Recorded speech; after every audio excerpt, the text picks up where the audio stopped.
Music এমন একটা যে কোনো বাউন্ডারি না, এটা সারা দুনিয়া হচ্ছে। যে আমরা ইংরেজি গান শুনি, স্প্যানিশ গান শুনি, এই সারা দুনিয়া। এখন তো কোরিয়ান থিয়েটার, এখন তো আমরা কোরিয়ান থিয়েটার দেখার জন্য পাগল। আমার ইয়াং ছেলে মেয়েরা কোরিয়ান থিয়েটারের জন্য পাগল, কোরিয়ান ব্যান্ডের জন্য পাগল। একসময় কোরিয়ানদের কোনো সিনে ছিল না গ্লোবাল, কিন্তু আমরা যেখানে কালচারালি অনেক এগিয়ে ছিলাম, আমরা কিন্তু গ্লোবাল সিনে যাই, আমরা ন্যাশনাল সিনেও যেতে পারি। আমাদের যে সিঙ্গাররা গ্রামে গঞ্জে আছে, এদেরকে আমরা কোনো প্ল্যাটফর্ম দিতে পারি।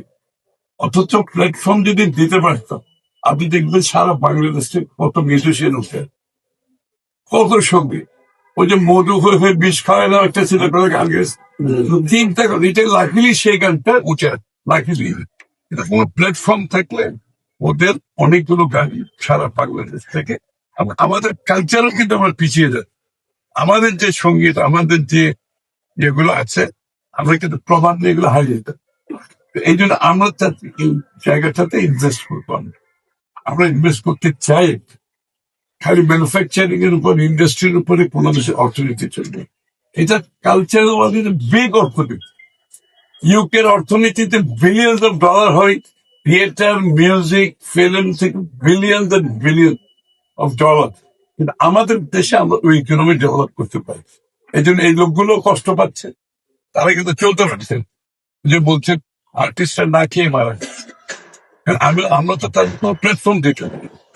আমরা চাই যে চট্টগ্রামের কথা যদি আমি বলি, একটা থিয়েটার ডিস্ট্রিক্ট, এখানে সব ধরনের আর্টিস্টদের জন্য জায়গা আছে। It's a platform 300, 100, 150, 200 acre. এমন একটা জায়গা যেখানে আমি সারা ইভিনিং কাটাতে, আমি যাব, আমি থিয়েটার দেখবো, আমি মিউজিক, আমি কালচারাল ইয়েতে, আমি আর্টিস্টদের গ্যালারিতে ঢুকবো, আমি ফ্যাশন ডিজাইনের রুমে যাবো, আমার একটা খাওয়া দাওয়ার জায়গা থাকবে। আমরা রাত্রে খাওয়া দাওয়া করে বাইরে, যেটা আমরা বাইরে গিয়ে ঢুকবো, সব থিয়েটার দেখে ডাইনিং করে বাসায় গিয়ে ঘুমাই। আমার তো এই একটা অপরচুনিটি আমরা ক্রিয়েট করতে পারি চট্টগ্রামে। ঢাকাতে আমি অলরেডি আলাপ করেছি, এবং ঢাকাতে যেটা আমরা আলাপ করেছি, আমরা একটা জায়গাও দিয়েছি থিয়েটার ডিস্ট্রিক্ট করার জন্য। আমরা সেই জায়গাতে এই অপরচুনিটি সবাই দিবে, নট জাস্ট ফর থিয়েটার, হচ্ছে একটা অন্য বিষয়। এটার সাথে সব আর্টিস্টের জন্য একটা জায়গা আছে। কেউ একটা কর্নারে কেউ কবিতাও করতে পারে, it's a poetry corner for example. যারা যারা পোয়েট্রি পছন্দ করে যাবেন, যারা গান শুনতে চায়, যারা মিউজিক্যাল করতে চায়, যারা থিয়েটার দেখতে চায়, যারা ফ্যাশন ডিজাইনার কর্নারে গেল, সবার জন্য একটা অপরচুনিটি। এই জায়গাটা আমরা চাচ্ছি করার জন্য আগামী দিনে। আমাদের বিএনপির ম্যানিফেস্টোতে আছে ক্রিয়েটিভ ইন্ডাস্ট্রি নামে, আমাদের কালচারাল একটা রিভাইভাল হবে, আমাদের আর্টিস্টদের লাইফস্টাইল চেঞ্জ হবে, তারা আরো কর্মসংস্থান সৃষ্টি করবে, এবং ফরেন কারেন্সি এখানে বিদেশিরা আমাকে আসলে তোমার এখানে থিয়েটার আছে, যাওয়া যাবে,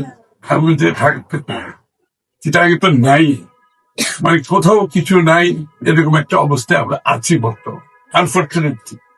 এই জন্য আমরা এই জায়গাটায় জোর দিচ্ছি। আমি আপনাদেরকে এর জন্য আপনাদের মতামত গুলো নিচ্ছিলাম জানার জন্য, বোঝার জন্য। এইখানে এই রিভাইভেলের জন্য আমরা একটা বিনিয়োগের ব্যবস্থা, এমনকি আমাদের গ্রামে গঞ্জে কামার কুমার যারা পটাই করে, যারা শীতল পার্টি করে, আমরা ওখানে গেছি। শীতল পার্টি 700 টাকা বিক্রি। আমরা দেখলাম এই শীতল পার্টিতে যদি আমরা একটু ওকে ইনপুটের সাপোর্ট, একটু স্কিল সাপোর্ট দিই, তাকে যদি আমি ডিজাইনিংটা খালি বদলাই দিই, তাকে যদি আমি ব্র্যান্ডিং করতে পারি, তাকে আমি একটা প্ল্যাটফর্ম দিতে পারি, অ্যামাজন, ইনবে, আলিবাবা প্ল্যাটফর্মটা দিতে পারি। শীতল পাটি 700 টাকা গ্লোবালি, বাংলাদেশে ওইটা 2-3 হাজার টাকা। মানে ইমাজিন এই মানুষের জীবনযাত্রার মান কত চেঞ্জ হবে, বিশাল চেঞ্জ হবে এই লোকটা। সে কিন্তু আরো বেশি লোক এমপ্লয় করবে, আরো কর্মসংস্থান হবে, ইকোনমি ড্রাইভ করবে, তার জীবনযাত্রার মান চেঞ্জ হবে। চাকমা শিল্পী একটু আমার অফিসার এক্সাম্পলটা দিই, জিনিসটা ক্লিয়ার করে। ও আসছে ওর একটা কাজ ব্যক্তিগত, ও আমাকে বলে যাওয়ার সঙ্গে, আমি তো স্যার পেন্ট থেকে নিয়ে আসো, 2টা পেন্টিং সে নিয়ে আস, পার্বত্য চট্টগ্রামের মানুষের জীবন চেষ্টার উপর বিউটিফুল, অ্যামেজিং। বিউটিফুল। দুটো পেন্টিং নিয়ে আসতাম, তুমি রেখে যাবেন, তোমাকে কত দিতে হবে? ওরা একটা 5,000, কি বল, 5,000 টাকা করে, মাত্র 5,000। আমি যে না, আমার মধ্যে খুব গিলটি ফিলিংটা, আমি মনে হচ্ছে লোকটাকে আমি ঠকাবো 5,000 টাকা। ওকে আমি 10,000 করেছি। তারপরে আমি আমি কিন্তু তোমার একটা এক্সিবিশন করেছি, তো সাধারণ মানুষ তো বুঝতে পারতে চাই না। তুমি 50-60টা পেন্টিং করে রেডি করে আমার বল, তো 2 মাস 2.5 মাস পরে সে আমার অফিসে আসছে, বলছে আমার ওয়েস্ট ঠিক আছে। আমার বন্ধু আছে যারা পেন্টিং এক্সিবিশন করে থাকে, আমি চাই ইউটিউব, তোমরা হয়তো অনেকে চিনবে, ও প্রমোট করে সঙ্গে শিল্পী, যে লিটল দোস্ত তুমি, আমি চাই একটা এক্সিবিশন করি। তো একটা এক্সিবিশন ওর স্টাফ, ওদের তো স্টাফ আছে প্রফেশনাল করছে, আমি সবাই টানতেছি, ঢাকার অ্যাম্বাসেডার, তারপরে ব্যবসায়ী, তারা এগুলো অ্যাপ্রিসিয়েট করে ওটাকে জাস্ট আন্দাজ করতে পারবে কত করে বিক্রি হয়েছে, দেখে বলো তো কেউ কত করে বিক্রি হয়েছে বলো তো?